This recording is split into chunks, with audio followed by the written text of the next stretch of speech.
discorde entre religions, terrorisme, crime, cabale, Illuminati, Congrès USA, flexibilité du karma, rougeole, vaccin, autisme, Poutine, Obama. Arbre avec de chaleureuses salutations de toutes les âmes à cette station, c'est Mathieu qui s'adresse à vous. L'évidence de la croissance continue de la lumière peut être masquée par cette apparence de trouble incessant, et nous savons qu'en ces moments il vous est difficile de maintenir notamment la pensée que la lumière est victorieuse. Dans les mois à venir, vous verrez cela plus clairement, car des discussions à huis clos commencent à porter des fruits et vous les accueillerez chaleureusement. Au nom des âmes ici, je suis heureux de répondre aux questions et commentaires qui se sont accumulés pendant que ma mère rendait visite à notre famille en Amérique du Sud. Les préoccupations le plus souvent exprimées concernent les, dont les actions maintiennent ce groupe sous l'œil des projecteurs. C'est là où cela doit être, où le monde exerce son poids envers un comportement barbare et votre société peut voir la nécessité d'en éradiquer les racines, invasion étrangère, vengeance, fanatisme, pauvreté et ignorance.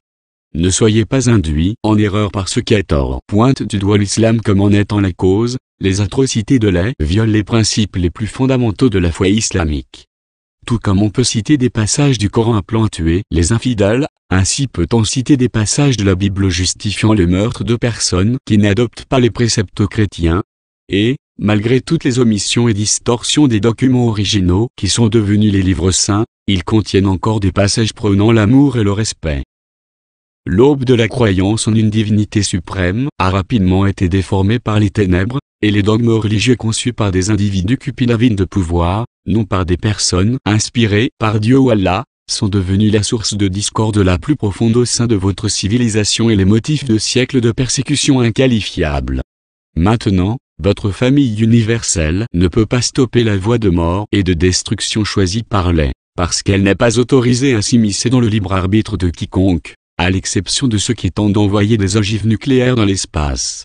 Oui, finalement les vibrations qui s'élèvent feront basculer l'État islamique, mais dans l'intervalle, là pourrait continuer à s'illustrer par les plus vils comportements de la troisième densité. Nous ne privilégions jamais, ni encore moins encourageons le combat, mais nous comprenons que d'arrêter la progression de ce groupe nécessite une coalition de troupes des pays directement affectés et de leurs voisins, avec d'autres types d'assistance d'autres pays. Nous ne sous-estimons pas la force militaire de l'Est, ses financements, le succès de son recrutement ou sa détermination à continuer à élargir son territoire, mais grâce aux dissensions qui apparaissent dans leur commandement et leur hiérarchie, ils ne sont pas aussi indomptables qu'ils veulent le faire croire au monde. J'aimerais connaître l'opinion de Mathieu sur cette partie d'annonce à propos du discours de Gordon Duff, lors d'une conférence internationale à Damas sur le terrorisme. Ce qui se passe en Irak et en Syrie avec les n'est pas du terrorisme, c'est tout simplement un crime. C'est l'œuvre d'une cabale internationale du crime, qui s'est assuré le contrôle du Congrès américain. Duff a identifié cette cabale du crime comme israélienne et a souligné que c'est un crime mondial sur une échelle jamais connue auparavant. Duff a expliqué comment la décision de la Cour suprême à propos des citoyens unis a permis à un magnat israélo-américain de la criminalité organisée, Sheldon Adelson, opérant désormais à partir de Macao, d'avoir essentiellement acheté le contrôle des deux chambres du Congrès lors des dernières élections et d'être en mesure de soumettre le Congrès au contrôle de ce syndicat du crime international, qui se spécialise dans le trafic d'êtres humains et de stupéfiants. Ce que nous disons à propos de la particité de l'envoi n'est pas une opinion, c'est notre connaissance que l'information est factuelle. Ce n'est en aucun cas toute l'histoire, ce fragment est en fait vrai, et la seule version que nous offririons est de désigner le terrorisme pour ce qu'il est, un crime contre l'humanité. Est-ce que la cabale sera supprimée cette année avec une nouvelle gouvernance en place?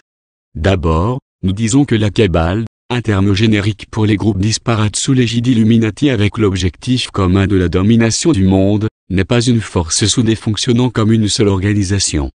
C'est un réseau international qui a infiltré les gouvernements, les banques et le commerce, les multinationales, l'éducation, les religions, les médias, les forces militaires, le système médical et le monde du divertissement, chaque organisation, agence et institution ayant un impact sur la vie sur Terre. Ce réseau mondial ne peut être éliminé ou remplacé d'un seul coup. En débarrasser entièrement votre monde est un processus, et ce processus est en cours depuis ces dernières décennies, en affaiblissant progressivement les pouvoirs de la cabale, en mettant en lumière leur tromperie et corruption de longue date. En outre, Au cours des dernières années, la lumière de plus en plus croissante a touché certains membres de la Cabale qui ont quitté leur rang. Certains ont subi un tel changement dans leur cœur qu'ils sont devenus des travailleurs enthousiastes de la lumière, tandis que d'autres ont tout simplement cessé de participer à des activités nuisibles.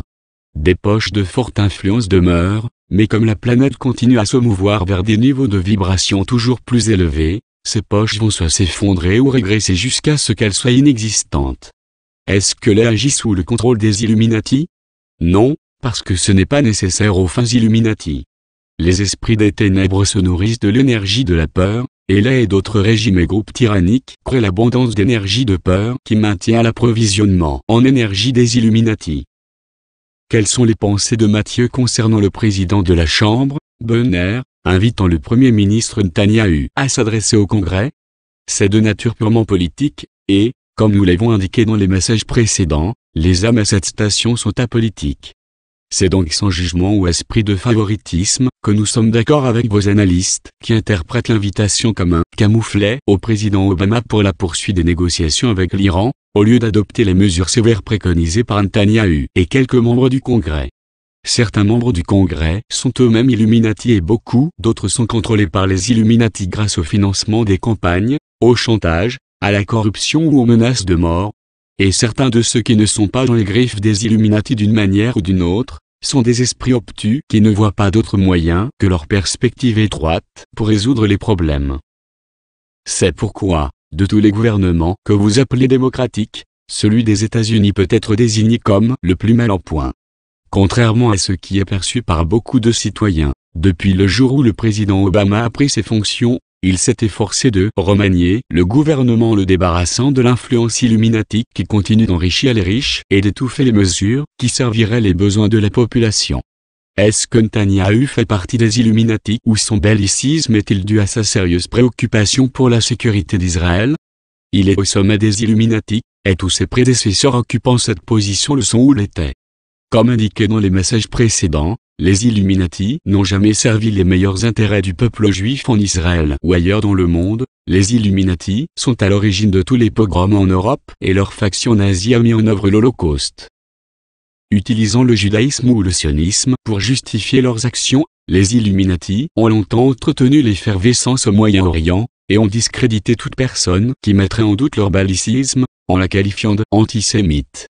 Étant des maîtres pour créer la division, les Illuminati ont introduit un assortiment d'étiquettes pour différentes croyances religieuses, formes de gouvernance, théories, philosophie et idéologie.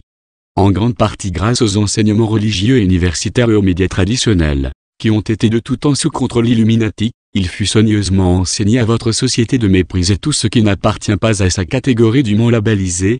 Et les Illuminati ont instillé avec succès l'état d'esprit que toute personne étiquetée comme antisémite est une personne odieuse qui s'oppose au bien-être de la population juive. Mais Netanyahou prend en effet très au sérieux la sécurité d'Israël. Bien avant la création de l'Israël actuel en 1948, une intention des Illuminati était de faire de Jérusalem leur siège au Proche-Orient pour élargir leurs implantations économiques et politiques au Vatican, à Londres, à New York et à Washington, D.C. Est-ce que Matthieu sait si une réévaluation des relations israélo-américaines signifie que pour continuer à recevoir un soutien financier, Israël devrait cesser d'opprimer les Palestiniens et que finalement il pourra y avoir la paix dans cette région? Nous ne savons pas quelles dispositions pourraient être incluses dans une quelconque réévaluation. Ce que nous savons, c'est que lorsque les extrémistes Illuminati dans le gouvernement et l'armée d'Israël seront dévoilés, pour ainsi dire, il pourra y avoir des relations de coopération entre Israéliens et Palestiniens. Comme les vibrations continuent à s'élever dans votre monde là de la guerre, la paix et l'harmonie supplanteront l'oppression, les luttes ou la tyrannie là où elles existent. Y a-t-il une signification plus importante derrière l'histoire de guerre irakienne de Brian Williams de la NBC, peut-être quelque chose de karmique, ou est-ce qu'il a simplement dit un mensonge et s'est fait prendre? Bien que ce sujet ne mérite plus les gros titres, la question nous offre l'occasion de montrer comment le karma n'est pas immuable, mais plutôt comprend énormément de flexibilité selon les situations vécues.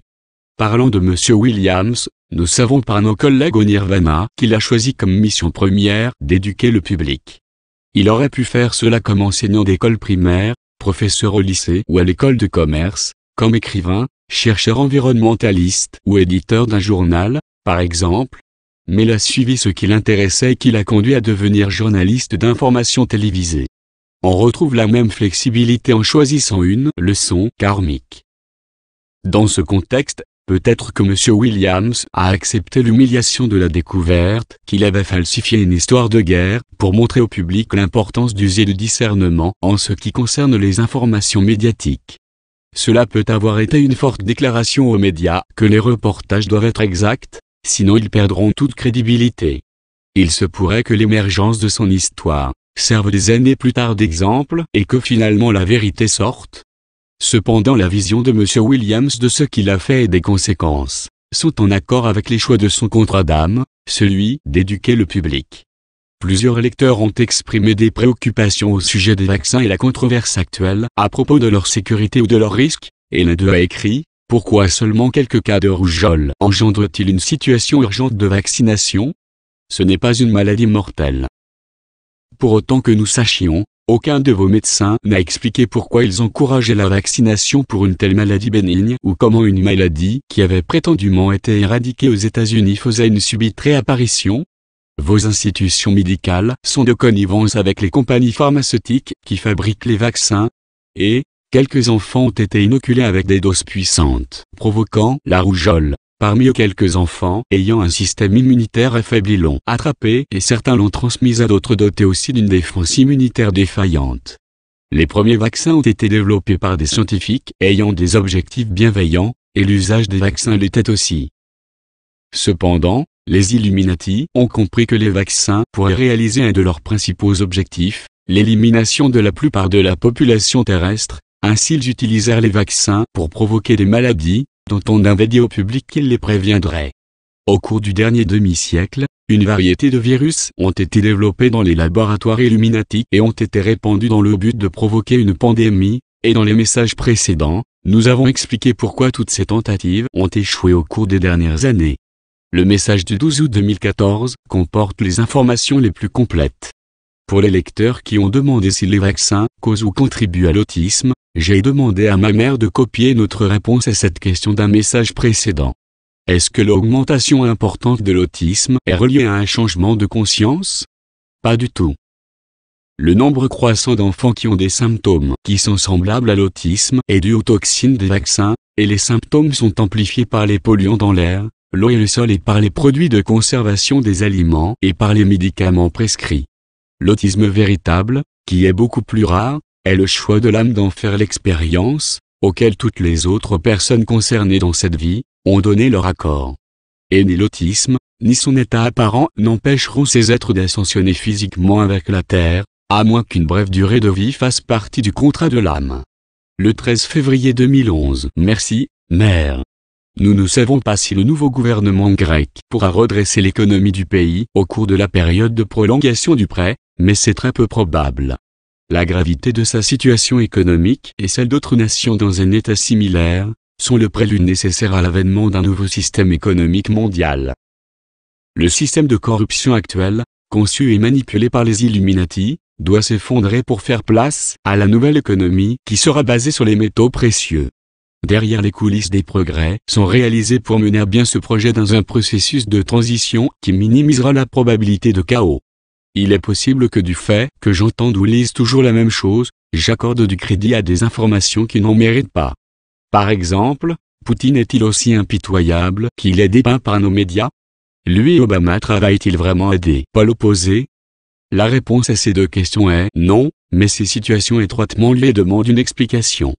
Les deux présidents sont confrontés à des situations nationales graves qui sont en grande partie l'œuvre des Illuminati, mais la critique retombe sur les présidents, dont les actions sont souvent rendues publiques comme étant trop faibles ou trop agressives. Les deux dirigeants sont dans la position de devoir user d'une rhétorique politique pour démontrer la force et la détermination de leurs pays respectifs. Cependant ni M. Poutine ni M. Obama ne veulent engendrer un conflit ou provoquer des difficultés économiques dans d'autres pays et encore moins faire la guerre. Et dans les coulisses, pour ainsi dire, ils coopèrent aux efforts visant à parvenir à une paix mondiale, une stabilité économique mondiale, et à l'élimination des maladies, de l'appauvrissement, de la criminalité et de la corruption. Un lecteur en Espagne a écrit au sujet des arbres à Madrid. Mère, s'il te plaît, copie la partie pertinente de son email et ma réponse. Un énorme pourcentage des arbres de notre ville sont soudainement très malades, sans raison apparente.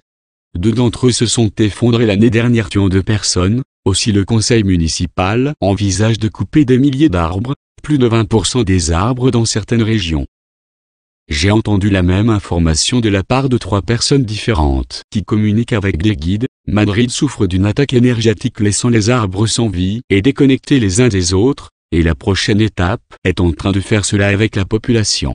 Beaucoup de gens disent que Madrid est un centre et ce qui se passe ici a de nombreuses conséquences à l'échelle nationale et internationale. Nous développons une sensibilisation à ce sujet ici, mais je pense que nous pourrions utiliser de l'aide d'autres amis à l'étranger qui peuvent nous adresser leurs prières. Groupe de symboles souligné, Mathieu a dit qu'il n'était pas au courant de cette situation et en parlerait avec des collègues au Nirvana. Ils lui ont dit qu'il y a environ 10 ans en temps linéaire, en vertu d'un accord avec Gaïa, les arbres se sont portés volontaires pour absorber la négativité, issue principalement de pensées, de sentiments et d'actions fondées sur la peur de la part de la population de Madrid. Ce fut si efficace pour augmenter les vibrations que les arbres offrirent d'attirer et d'absorber la négativité provenant de bien au-delà de la ville. Finalement, assimiler les basses vibrations négatives de la région a gravement affaibli les arbres. Ils ont volontairement sacrifié leur vie pour aider la Terre à se débarrasser de la négativité de sorte qu'elle ne s'accumule pas et n'ait pas d'effets adverses ou ne détruise pas de vie humaine. Depuis le début, les arbres ont aidé la planète et le bien-être de la population humaine, mais il s'est agi là d'un effort extraordinaire pour aider l'ascension planétaire et celle des personnes. Avec le temps l'humanité comprendra l'interdépendance de toute vie sur la planète, que toutes sont des âmes et se sentira reconnaissante pour les nombreuses contributions du règne végétal et de toute vie animale. Merci, Mère. Chaque forme de vie sur Terre est un aspect d'un organisme synergique complexe et tout ont des rôles importants. Cependant, s'il n'y avait pas d'arbres, il n'y aurait pas de vie du tout. D'innombrables âmes dotées d'une sagesse séculaire se sont incarnées dans des arbres pour répondre aux besoins de toutes les autres formes de vie, et certains de vos arbres les plus anciens et les plus grands ont une conscience d'un tel niveau qu'ils élèvent la conscience des autres formes de vie dans des zones étendues. Comme cette prise de conscience se développe au sein de votre société, les arbres seront honorés pour leur service indispensable. Nous tenons en haute estime tous ceux qui s'efforcent de préserver vos forêts et d'éduquer la population sur l'importance de mettre fin à une exploitation sauvage. Des êtres éclairés de tout l'univers vous acclament toujours et beaucoup sont là parmi vous, aidant par bien des moyens à accélérer votre voyage vers les pleines gloires de l'âge d'or de la Terre. Groupe de symboles soulignés, amour et de paix Suzanne Webzit. The Matthew Book Traduction, Alain, révision, Patrick.